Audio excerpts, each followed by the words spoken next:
So we've got Bob Burg here, and he is an absolute legend in his field. He's changed the way that I do business. He's changed my life. He was one of the first self-help books that I read, and ultimately it's someone that I always talk to, a massive influencer for me, and I talk to all of my clients and make sure they go and read. Number one, The Go-Giver. They need to jump into that. That changes the way you do business.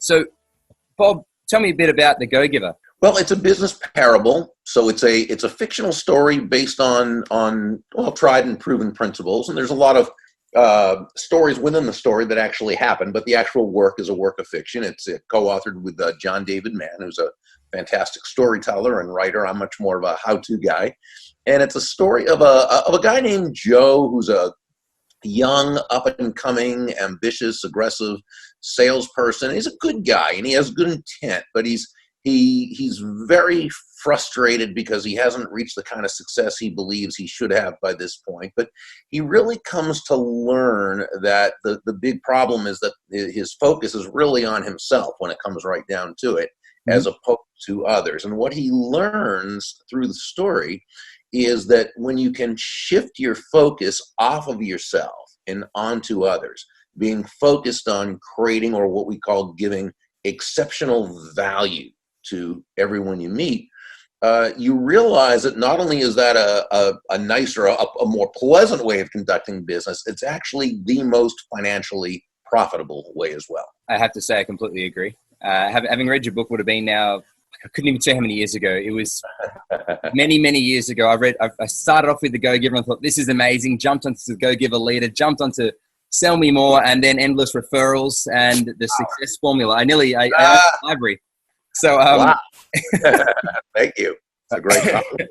I can say your teachings are amazing, and the way that was done in The Go-Giver was a very light, easy read, in my opinion. It wasn't. It related to lots of people, and it wasn't something that you pick it up and you just wanted to read it. You didn't want to put it down. It wasn't something that was hard to read. And credit for that goes to John. That's his writing skills.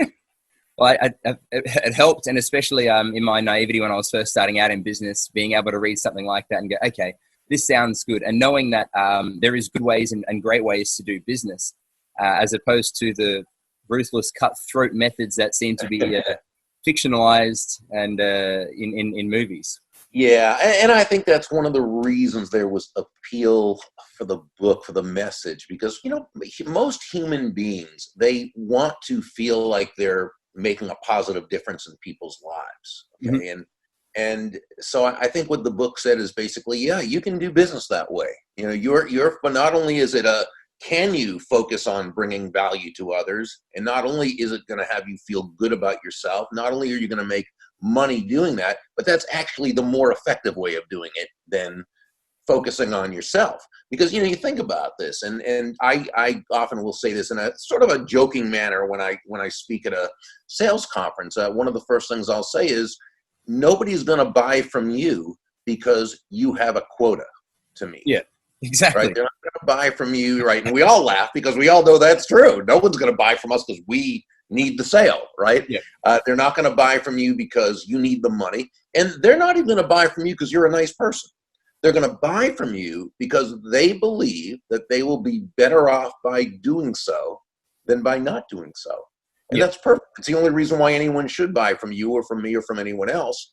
And the neat thing about that is what it does is it makes it so that salesperson or entrepreneur who can place their focus on that other person, placing that other person's interest first, doing what's in the best interest of that other person, and being able to communicate that, that's the person who's going to be more successful, both in the short term and the longer sustainable term. Well, I can say proof is in the pudding, and I've made my business on the pudding that you gave me. So it's it worked out really well, and definitely it's and as you said, it should be straightforward, but it just doesn't seem to come by nature. And I know myself, I'm very technical. My background's technical, my skill set's technical, and I was the technician that decided I've got something better to give to the world, and excuse the French, but scared shitless when it came to trying to sell or talk to people about it. And your book sort of described it perfectly. Don't sell. Just show people what you've got to offer. Here's what it is. It's not that you're not selling, but we define selling differently than most people define, right? Because when you think about it, a lot of people say, well, what's selling? Selling is trying to convince someone to buy something they don't want or need. Well, that's not selling. That's called being a thief. So what is selling? Well, selling by definition, selling is simply discovering what that other person does want, does need, does desire, and helping them to get it. In the old English root of the word sell was selan, which literally meant to give. So when you're selling, you're literally giving. Now, someone might say, well, wait a second, isn't that just semantics? And so, well, I don't think so, and here's why. Let's say you have a prospective customer in front of you, and they want to know why they should do business with you, why you're the solution to their problem, so you're in a sales situation. You are selling. So my question would be, when you're selling, what are you giving? I suggest you're giving that person time, attention, counsel, education, empathy, and ultimately extreme value. So when we look at selling that way, now we see that it's really something good that we're doing. You're helping everyone ultimately, unless you're being a thief, as you said. If you sure, and that's not selling. That's right. Being a thief. That's right. As long as you've got a good product, a good mindset, and you believe in what you're doing and what you're selling and what your message is, I find that your customers become your best salespeople. Oh, absolutely. They become your personal walking ambassadors. Absolutely. Correct. Yeah. So it's an amazing concept. So anyone that hasn't read The Go-Giver definitely needs to jump into it. It's a must read. It needs to sit on there on the shelf as one of the first books that you read, next to E-Myth and then other classics. So, and in fact, when I first met my partner Sarah, she'd started her first business as the first. So backstory: met her on Tinder, and it's not. I would have rather meet her in a nicer way, but we live in the age that we live in. So met her on Tinder, and the first time we caught up together, she had a folder there, and I caught up with her. She didn't know if it was a business meeting or a date, and I was talking to her about different ways that she could better her business, and I'm, if I don't say so myself, quite the gentleman opening the door and so on and so forth for her. And I said, one of the first things you need to do is read The Go-Giver, and this copy that I've actually got here. Now that we've been together for a while, is signed by me, saying, "To all your success, love, Josh." So this is actually the book that I had for myself, and I gifted to her, and it's come straight back. And although that sounds a bit corny, it's exactly the message that you're giving. You give, and it comes back to you, and it comes back to you in. I gave her a book, and I got a life partner. How good's that? So it comes back to you significantly more than what you give out. Well, that's awesome. And I had never thought of my book going along on a Tinder date or business opportunity or what have you, but I'm glad it did. Yeah. So here you are. You obviously an invite to the wedding. Yeah, really, exactly. So I thought just a little thank you on that one, and the opportunities don't stop it when you turn off your sales cap. It's always on, and if you're passionate about it, it's good things always come your way. Yep. So tell me about what happens after the book. When someone's read the book, what's the next steps they can do to find out how to better themselves and adventure onwards past the one-way literature?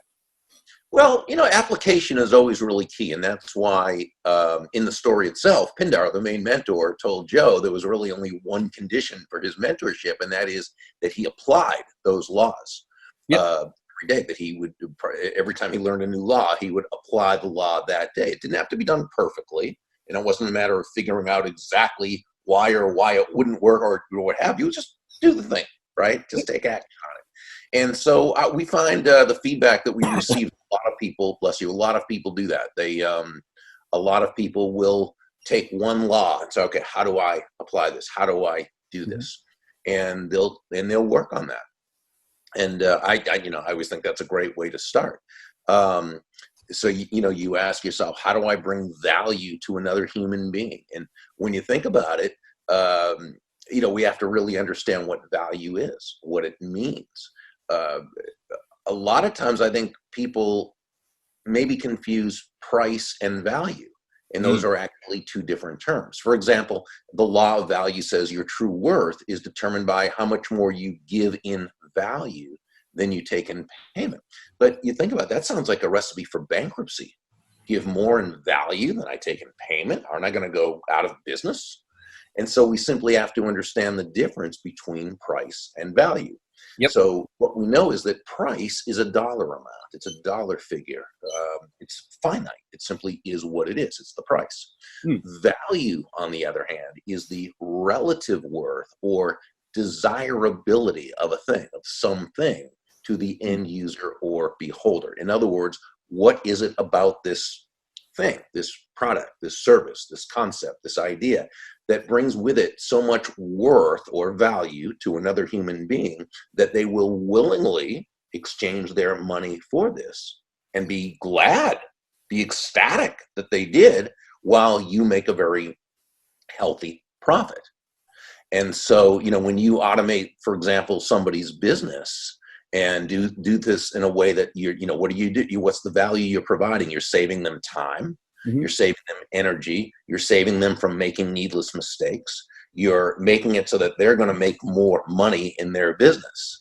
So I guarantee you that whatever it is you charge that person, they're getting much more in value than what they're paying. But you're making a very healthy profit, because obviously with your costs of goods sold and rent and everything else, you're selling the service for much, much more than what you're having to pay to support it. And that's why in a market-based economy, there are always, with every sale, there should be two profits: the buyer profits and the seller profits, because each of them come away better off afterwards than they were beforehand.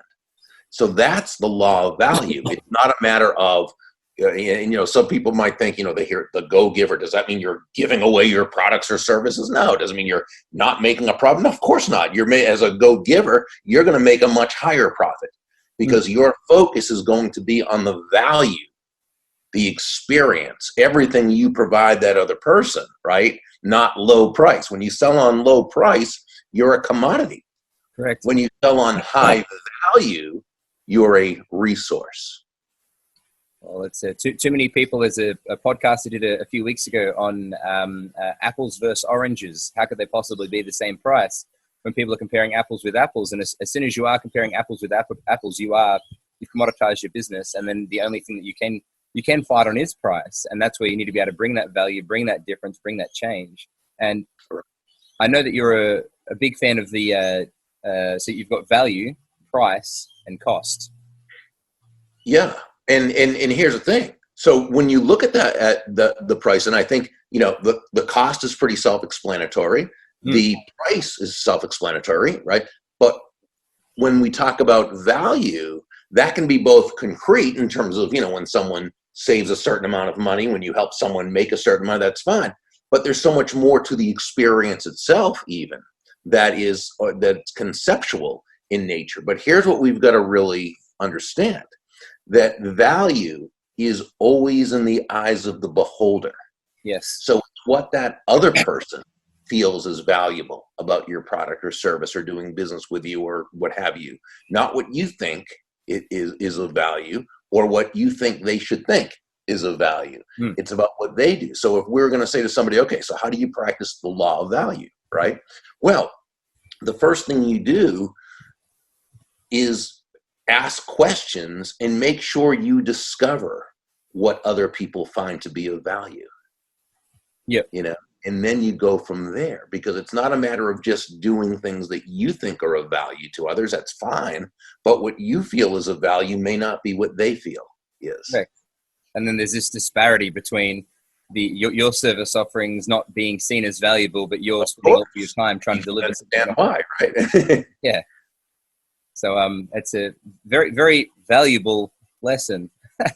And I know that you're big on authority building and influence, and I think that is something that can bring a lot of value to people. something that can show people your worth in mass without necessarily having to spend time as a commodity. You're able to put a resource in front of people, or it's able to come about in front of them, where they can see the things that can benefit their business and benefit their life. How would you go about starting off becoming an influencer?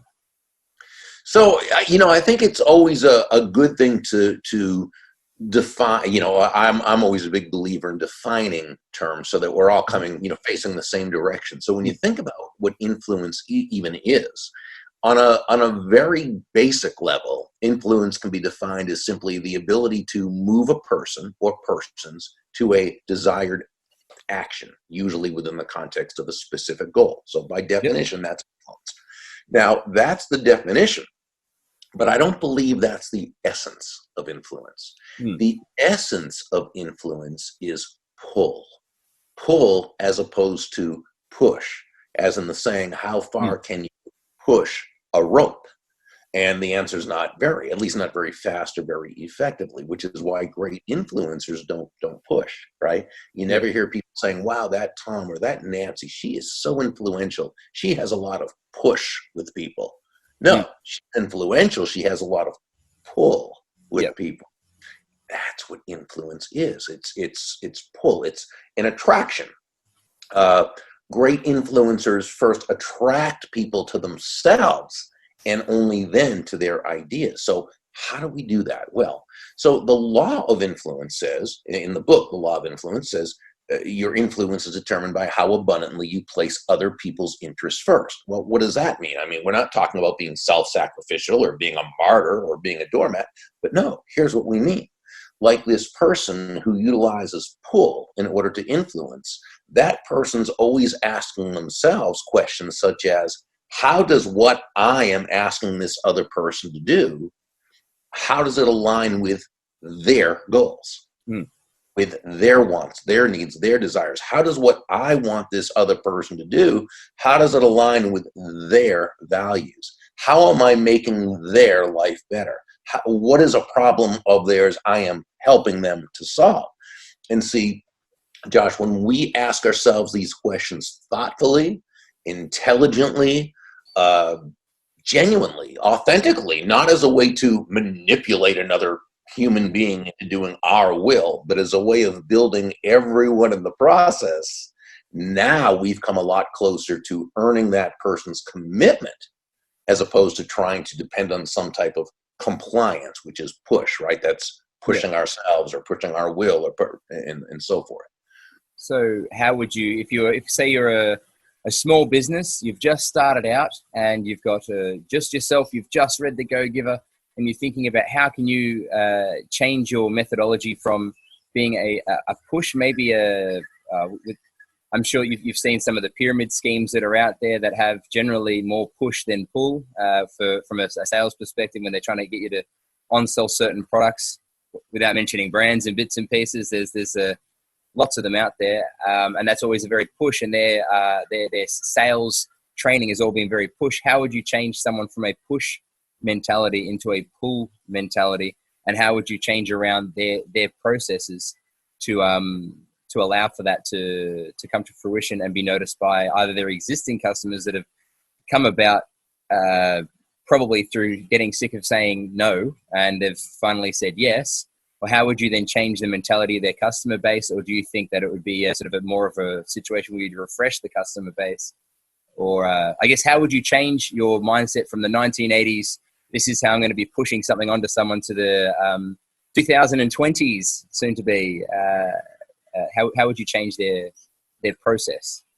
So I would say, regardless of the field, if it's sales, there are certain people who do it through push, and the good ones, the sustainably successful ones, do it through pull. Yeah. The ones who do it through push and have been successful for a long time, they have to continue repeating the process over and over and over again with new people all the time. It's exhausting. It's very, very difficult. You can do it, but it's very difficult to build a sustainable business that way. The ones who do it through pull, regardless of the business, regardless of the industry, these are the people who typically are able to really develop a wonderful referral base. Mm-hmm. And as you were mentioning earlier, people who are out there singing your praises, right? What we call personal walking ambassadors. So I think it begins with the initial conversation. And let's say you meet someone somewhere, and you're at a business social function, and you just say hello, and you say your name, and they say their name, and you ask them what they do, and they tell you what they do, and they're going to probably give you some kind of real elevator speech, right? I sell high-end copying machines to businesses that need to blah blah blah blah blah blah blah, blah, right? And so forth, because that's what most people have been taught to do. So you want to listen respectfully when they do it. But then when they ask you what you do, which they'll probably do, my suggestion is to, rather than do some elevator speech, because remember, right now when this person first meets you, they really don't care about you and don't care about what you do. They care about themselves. So my feeling is, just say the name, say whatever your company is, whatever you do. I'm an accountant with so-and-so, or whatever.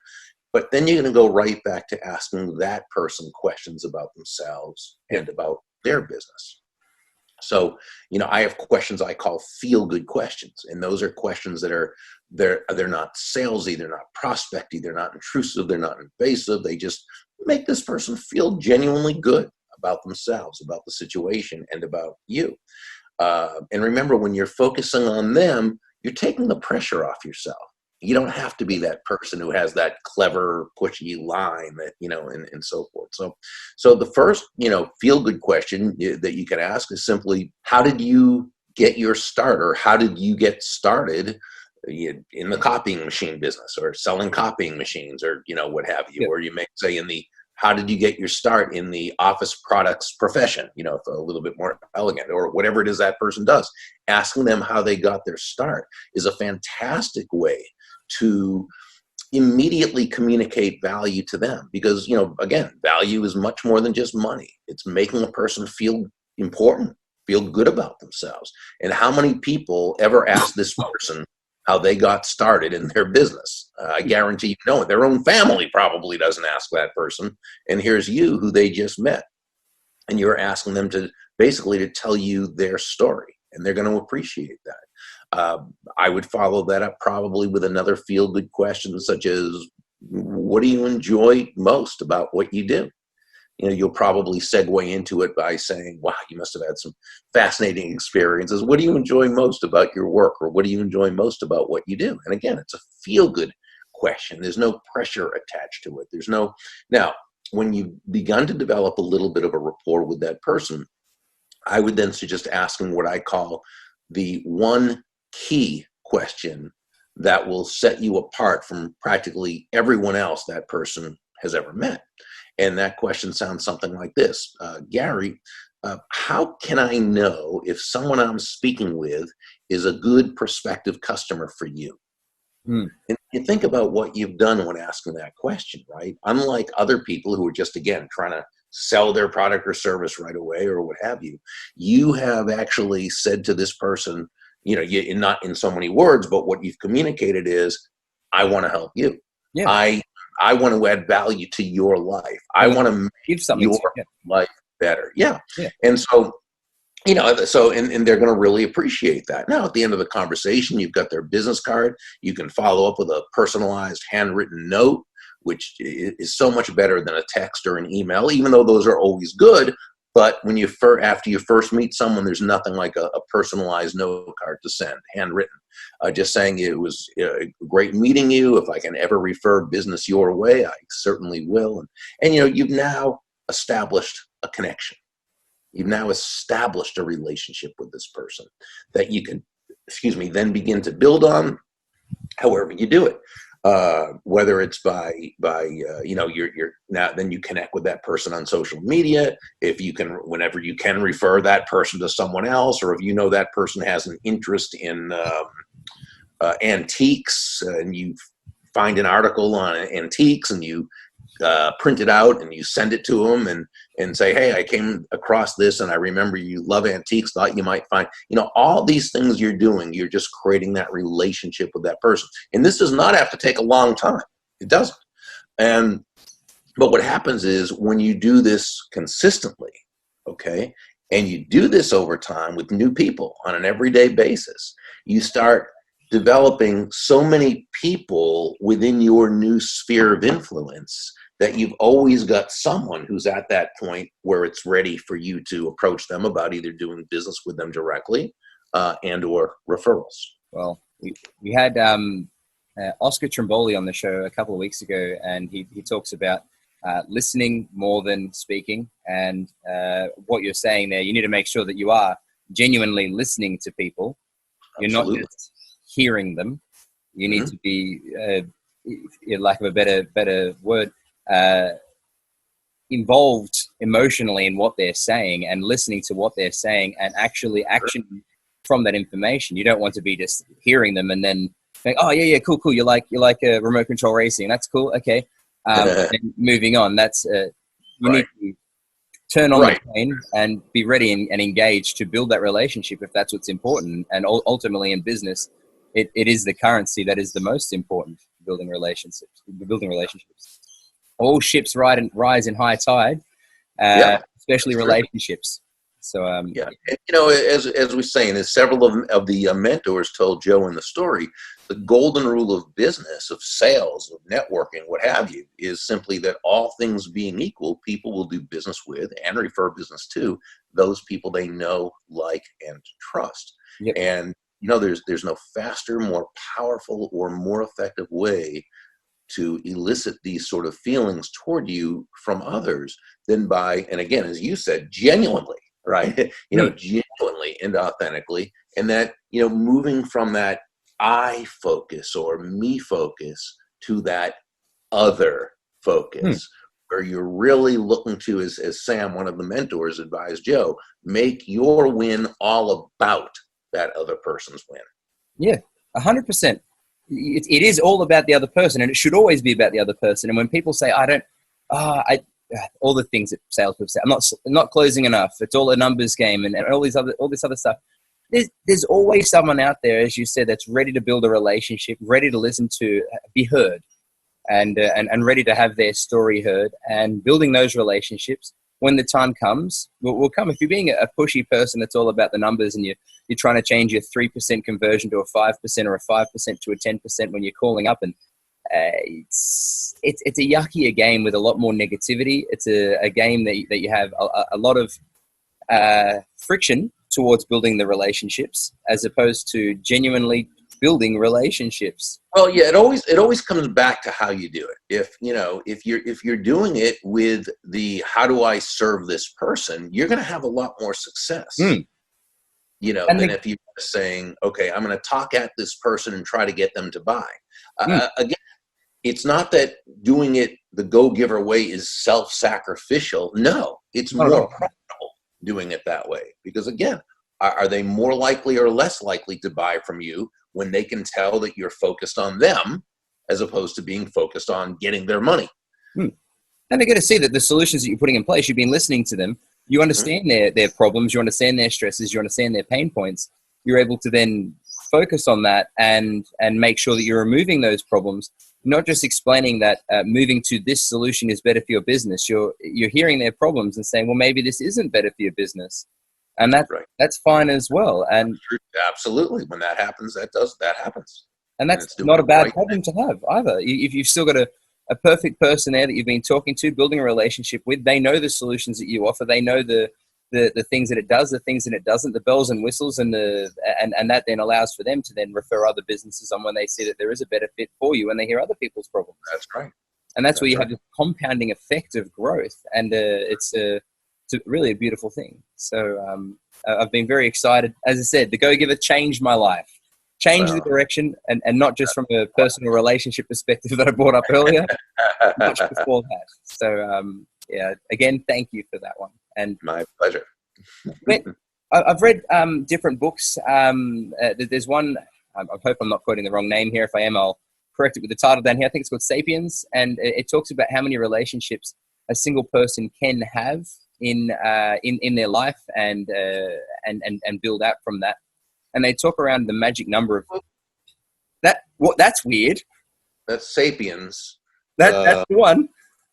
Yeah, and he talked about, the tribes back in the hunter-gatherer days that Correct. were basically about 150, and that's sort of the number. David Burkus writes about that too in his book, and there's a lot, and I'm just trying to think of the person who, and it's somebody's Durham's or Dunham's, and I can't think of what law it is, but it's that he is the person who kind of came up. He documented that 150 person. Now, for anyone that's watching this, that wasn't staged there. You've got hundreds of books behind you. What are the chances of it on your desk? Well, the funny thing is, a good friend of mine had referred Sapiens to me about 2 years ago, and Okay. I always have so many books on the list to read. Mm-hmm. I was speaking in, I think, Colorado maybe, and a couple of weeks ago, and I got that at the bookstore. I saw it at the bookstore, and I was looking for it. I was hoping to pick it up, and I started reading it, and I really haven't been able to put it down. It's really I'm about 3/4 of the way through now. It's fascinating. It's a fantastic book. With building relationships, and obviously all different businesses have, I guess you brought home exactly what I was bringing up in the book. That's the rule of 150, maybe 200 people. And if you are in the business of selling items that, if you're in a business where you need to sell more items, and not say a B2B business in a professional industry like myself, I have 50 to 70 businesses that I'm working with. I'm happy as Larry, and I can comfortably have those 70 relationships. But if you're selling something that is a lower price item, we need to have significantly higher ratio. Maybe it's 500 to 1 or something like that, and you still want to have those relationships built, and you want to have the authenticity with the relationships, but knowing that you can't necessarily have the closeness. And as they talk about the different circles of relationships that you have, and you have your close, intimate relationships, and then it goes out from there. How do you make sure, or how do you keep the authenticity? Would you suggest people using different databasing programs to write down notes on people to make sure that if you don't talk to them for 2 years and then they come back to you and they said, Larry, I really loved the talk that we had at the business conferencing meeting from 2 years ago that you can barely remember because there was too many beers flying around, and what would be the best method to make sure that you are being authentic? Would you say, Larry, I'm glad we had a good chat, but don't remember? Or would you say, as soon as you get home, as soon as you get back to the office, write down what you remember about Larry and make sure that you can have a refresher? Or how would you make sure that you keep? Well, I think the key with technology is to always use it to help with your authenticity. You know what I'm saying? So in other words, it shouldn't be that it's about the technology. It's not. It's about the human relationship, when you can utilize technology to do that. So I do want to write down what I talked about with someone and review it every so often, because I do want to know. Okay. But if something comes up where, I happen to see that person or what have you, and they bring that up and it's really not something that I do. Now, again, it depends on the context. Usually I'm going to say, you know what, my gosh, I love you, love talking with you, but I don't remember exactly what we talked about in that conversation. If you have that kind of relationship, you can do that. Yeah. But if it's going to hurt that person's feelings because that person does, maybe whatever, well, no, I'd probably just say, yeah, always love talking with you. And that was great. Again, sometimes I think we go too overboard with being literal, in some ways. You always want to be honest, but you also always want to be kind and tactful as well. But so when technology can help you to authentically keep in touch with another person, absolutely, totally, we utilize that. Cool, that's perfect. So that's something that I know that myself, I've had. I write down as many things as I can remember about as many conversations that I have with people. And that could be whether or not they like Chivas Regal, or they have a dog named whatever the dog's name. Well, that's good, because if they like Chivas Regal, and that might be something you might send them sometime on a special occasion. If their dog's name is Checkers, and you want to be able to remember that their dog's name is Checkers when you speak, if you can remember it just because you remember it, that's great. I love animals, so I tend to remember people's pets' names, but that's not everybody. And there's other things about people I don't remember, and in that case, you need that reminder. So no, I think all of that is great when it helps to further a relationship and it's authentic and genuine. of course, utilize the technology. Perfect. Well, as I said, I think technology is perfect to be able to help people out. But as you said, do not overcome the personal touch. Don't use technology to be personal. Use technology to get rid of the repetition, but use yourself and your power that you have, your voice that you use to build those personal relationships. Exactly. And that's what it's about. It's just the cavemen had different tools that they used to achieve their objectives, and the time has changed. The chairs we sit in are different. The offices have aircon in them, but we use a different set of tools to achieve the same objectives, which is awesome. They're just tools, exactly. Well, we're getting very close to the end here. I wanted to sort of ask: is there any speaking events or things that you do either around the States or within Australia or down under that are coming up anytime? I typically, at this point, I travel a lot less than I used to. And at 61, I just I just don't want to be traveling all over the place. So I limit my out of state in the States, my out of state engagements to about 20 a year now, and I try to now keep it within the States. We're doing, and those are my corporate programs I do, but we also have public seminars that we do, usually in Orlando, because it's easier for people from Australia and Singapore and South Africa and London and so forth to get there.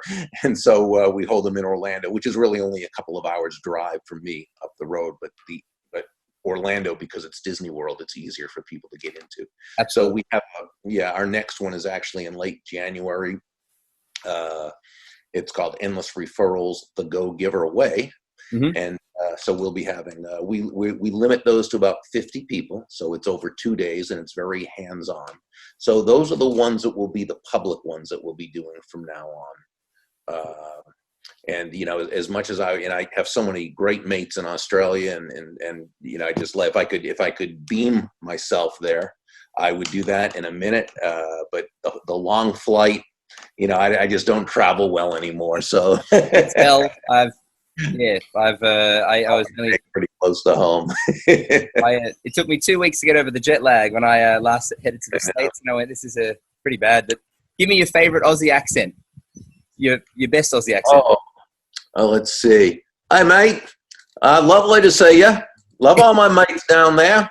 And we'll have a good time. No worries. No worries. That sounds pretty good. That sounds, I don't mind that. That's good. I normally we get people come down like, in the States, we love Australians. We love our Aussie mates. So it's, always a neat thing, and it's always a joy to connect with any of my friends from the beautiful land down under.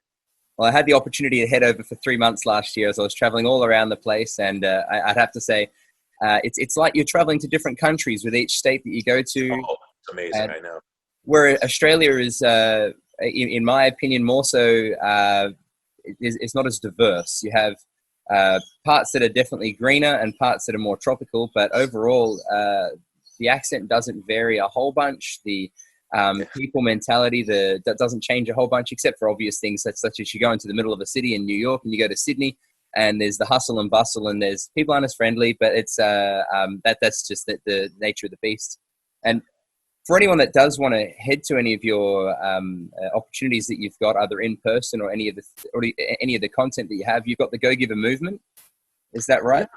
Yeah, general website is Burg, BURG.com. The 2-day workshop is endlessreferrals.com, and we also have thegogiver.com. So we've got content all over the place there. And social media. We'll chuck some links down below or in all the appropriate places, depending on where this gets seen, so that you can jump across there and have a bit of a look. And I'd like to thank you for coming along and talking with me. And we've got this beautiful summer day in paradise here. That's why I thought I'd head outside. And is there anything else that you'd like to cover off on before we jump? No, this has been a lot of fun, very enjoyable, and I wish everybody who is watching and listening, I just wish you a fantastic 2020. May it be your best year yet. Thank you very much, Bob, and I appreciate you coming along. Thank you.